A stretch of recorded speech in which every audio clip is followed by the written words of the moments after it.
工商下，但 Bernard 你點睇咧？我哋又有 project 啦，工商下，我哋有啦嚇。Office 咧，我先咪提到嘅，有一啲外資咧，其實開始入緊嚟香港咧去買嘢。我前嗰排咧，亦都同過一啲好大嘅點講咧，一啲 Big Four 嘅公司啦，一啲高層咧都傾過偈啦。咁啊，佢哋因為佢哋好熟咧，香港有好多啲唔同嘅大型嘅公司啊，啲上市公司老闆佢哋成日溝通啊嘛。咁啊，跟住啲傾下偈，問下咦，你哋啲客咧有冇話撤走啊、撤資啊咁樣？因為嗰陣時好多人咁講噶嘛。跟住傾開之後咧，咁佢又俾咗一個咧 insight 我，佢同我講，佢話其實香港咧好多啲國際級嘅公司咧，點都要喺香港設點嘅。即係佢冇得離開香港嘅，即係始終呢個香港係叫 international centre 咧，即係佢冇得撤走嘅。咁佢最多咧就係由一個貴嘅地方搬去另外一個平啲嘅地方嘅。即係中環搬去九龍東。冇錯，係啦，就係咁啦。係啦。所以咧，你見到咧係冇錯，中環咧嗰個嘅空置率係會上升緊。但係最新嘅數據咧，九龍啦、九龍東啦、九龍西啦嚇。嗰啲嘅寫字樓咧，個空置率開始已經減緊落嚟咯，呢個就係。同埋咧，亦都見到咧 ，office 咧有多一啲外資嘅資金咧，係香港係一支一支咁去買緊呢啲貨嘅喎嚇。琴日啫嘛，琴日咧嗰個叫咩咧？仲量聯行，我記得好似喺我希望冇錯記錯啊。跟住咧，我睇新聞啊，跟住咧佢開始 promote 緊啊，promote 緊咧自己咧係好似係呢篇係咪講緊？琴日嘅。唔係呢個10月10號，琴日講咧話咩咧？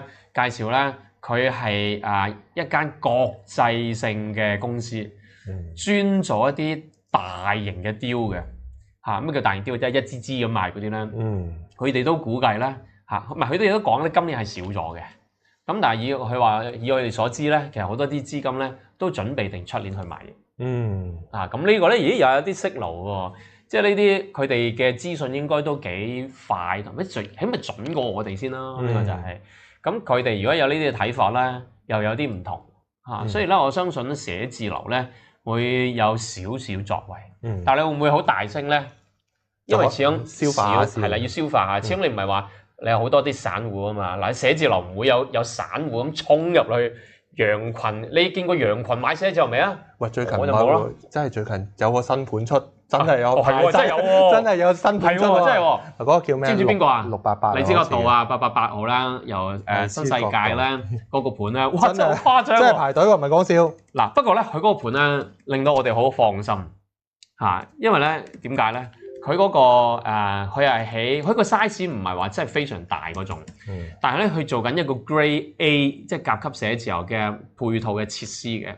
咁啊，佢賣嘅價錢咧 OK 喎，賣緊好似16000、7蚊到一尺嘅啫，好大量嘅人咧，睇唔睇到？疫情下照逼哇，好誇張呢個！開頭以為住宅嚟，跟住呢個湧入嚟買寫字樓喎，哇，多人到咧！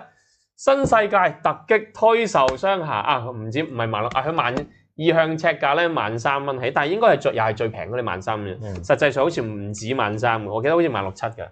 咁咧。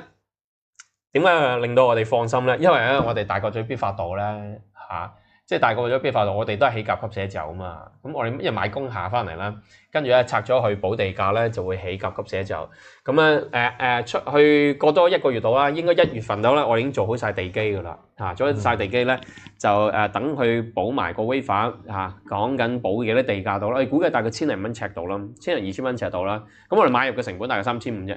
咁補埋地價咧，大概2000蚊到啦，應該成本都係5000零蚊，咁平到爆嘅呢個就係。咁跟住之後咧，呢度咧講緊佢賣萬幾蚊15000蚊到咧，咁應該都幾抵嘅嚇。咁如果佢都買得到嘅話咧，我哋都應該買得到咯。呢個就係。哇！佢氣氛好犀利啊！氣氛好好啊，呢個就係。